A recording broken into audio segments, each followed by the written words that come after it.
Hello, my name is Kurt Bowen. I'm the president of the ADM Exploration Foundation, a 501c3 not-for-profit organization dedicated to cave exploration, research, and education. I've been exploring and photographing our subterranean world for over 25 years. Traveling throughout North, Central, and South America, my team and I have explored thousands of caves, many of which have never been seen by man. During these adventures, we have made several important discoveries, including lost mine relics, ancient human remains, and even the discovery of new species of life. As a photographer, I've always felt the desire to document the beauty of these passages and the amazing discoveries within. But the wet, cold, and dangerous cave environment is not conducive to electronics. In my earlier days of cave photography, I attempted to use flash bulbs and 35mm slide film SLR cameras. With the very limited number of photos available and no way to review the images on site, the failure rate was high. This all changed with the invention of the professional digital SLR camera that provided an instant image review. With all the functions of a professional film camera, I now have total manual control of f-stops, shutter speeds, and ISO settings, allowing me to tell the camera what I needed it to do. Now I only needed to overcome the use of the multiple and unpredictable flashes. Amazingly, the answer was always right in my handheld flashlight. This light, used over long exposure times, could provide all the illumination needed for most smaller cave passages. Coupled with other lights spread out over distance, larger chambers could now be photographed, many for the first time in their grandeur. The instant review on the digital SLR camera would quickly provide the good, the bad, and the ugly. Studied carefully, changes in light duration, shutter speeds, ISO, and light intensity could now be altered until the desired results were captured. This greatly reduced the amount of equipment I needed to photograph any cave I explored to a single camera with a wide-angle lens, a sturdy lightweight carbon fiber tripod, and the plethora of lights any good caver would have with them anyways. We have a saying in cave exploration: if it was easy, it would have already been discovered.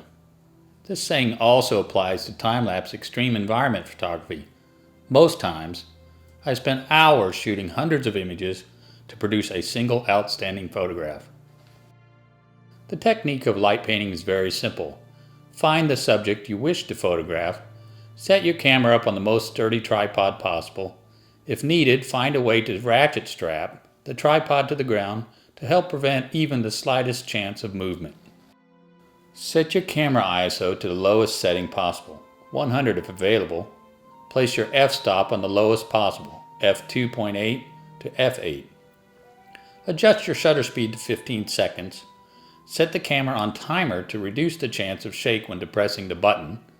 Focus the camera on your subject using as much light as possible. After satisfied, turn off any autofocus camera abilities. In the total darkness, your camera's autofocus will just wind in and out, attempting to find a focal point it cannot see. To take a photograph, turn off all other lights not needed to paint with. Open the shutter and slowly light the subject in front of the camera by moving the handheld light left or right or up and down. After the shot is ended and the shutter is closed, review the image just taken. Don't forget to zoom in on the review to check the focus. If the image is too dark, increase the shutter speed to 30 seconds. If the image is too bright, increase the f-stop 1 to 3 steps. The reason we don't reduce the shutter speed is because we need time to manually paint the subject with light. Yes, I know you're probably thinking that you're most likely not going to be squeezing into a small cave, dragging your very expensive digital SLR camera along with you, just so you can attempt to shoot a photo of a bunch of wet, dirty rocks. However, the secret to light painting is you don't have to. You can do it in any environment, on any non-moving subject, as long as it is dark, such as old buildings, fishing docks over reflective water, trees beside running rivers, or anything under a starlit sky. One of my favorite places to shoot light paintings is outside the cave entrance. Normally covered with heavy foliage, crystal clear water, and if lucky, a sky full of bright stars. The real trick to light painting is obtaining an equal balance between all these camera settings, the brightness of your lights, and any natural or man-made light that may be entering the image. One of the challenges you might run into is that the subject may be too large to illuminate in one single photograph. This is where light painting becomes even more difficult, as it can require hundreds of images where you needed to concentrate your light onto a small section of the much bigger picture. This image is of Weeki Wachee Springs, located on the west coast of Florida. Obtaining permission to shoot the spring and waiting till long after sunset, I set my camera up on top of one of the nearby building rooftops so I could shoot looking down upon the spring. This image sequence video illustrates in 18 seconds what took over 4 hours to capture.